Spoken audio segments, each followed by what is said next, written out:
tong niku. Halo, baru? Romo pernija, ya. Oke. Nyanyi siya mo sering Iya. ini toke niku. Oke. Wah, nah. Oke. Iro biar maniku.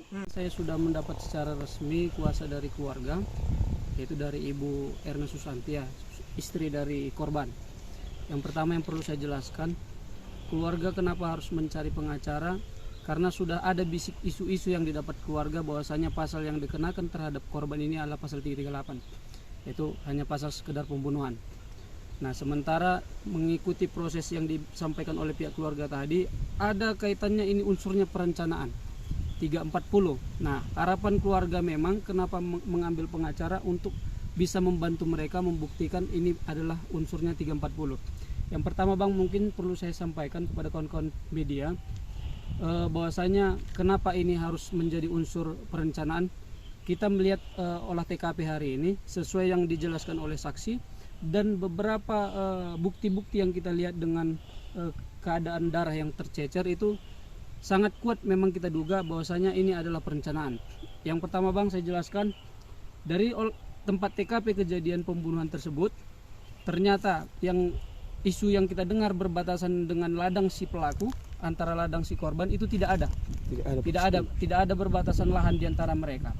Jadi kalau alasannya si pelaku bawa pisau untuk ke ladang, sebenarnya itu sangat alasan yang tidak masuk akal, karena antara ladang si pelaku itu tidak bersentuhan ataupun tidak ada berdekatan dengan ladang si korban.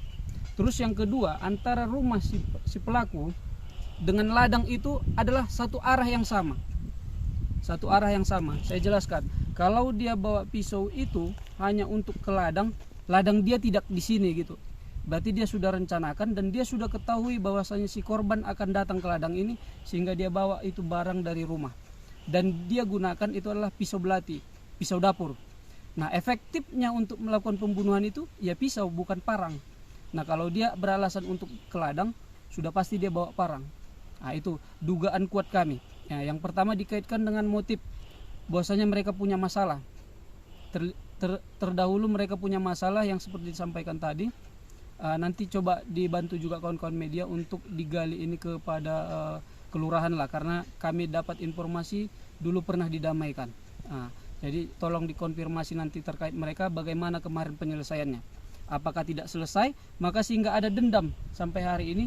Nah, yang kami duga karena dilakukannya perencanaan pembunuhan, yang pertama kali adalah yang ditusuk pada bagian belakang, punggung sebelah kiri Pak, kiri atau kanan?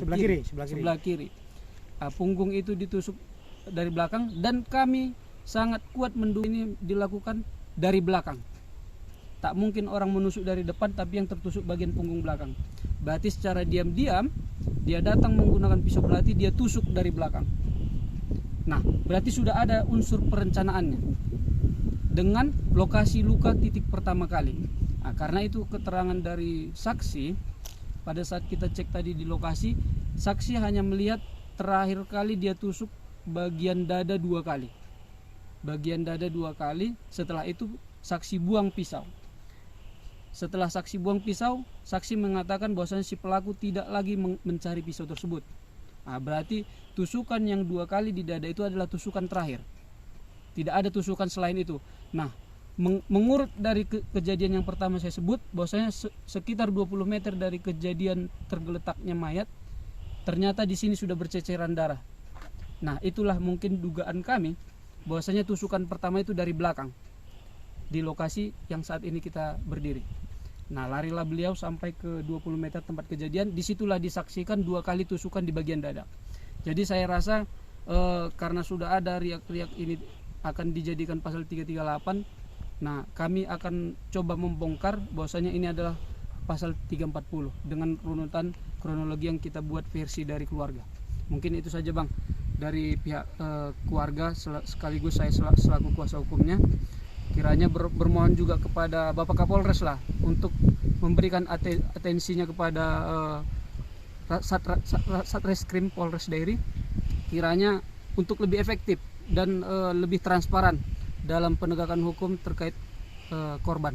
Mungkin demikian. Itu hasil otopsi memang terdapat 3 atau 4? Kalau hasil otopsi kita memang belum dapat secara penuh Bang. Yang pasti kemarin sempat saya lihat juga beberapa informasi dari kawan-kawan penyidik bahwasanya ada 3 atau 4 tusukan begitu. Yang pertama itu di bagian dada, yang pertama bagian punggung, dada, sama dada kiri dari kanan. Itu yang saya dapat kemarin. Cuman saya tidak minta bagaimana lebih jelasnya terkait otopsi tersebut karena baru saja saya dapat kuasa.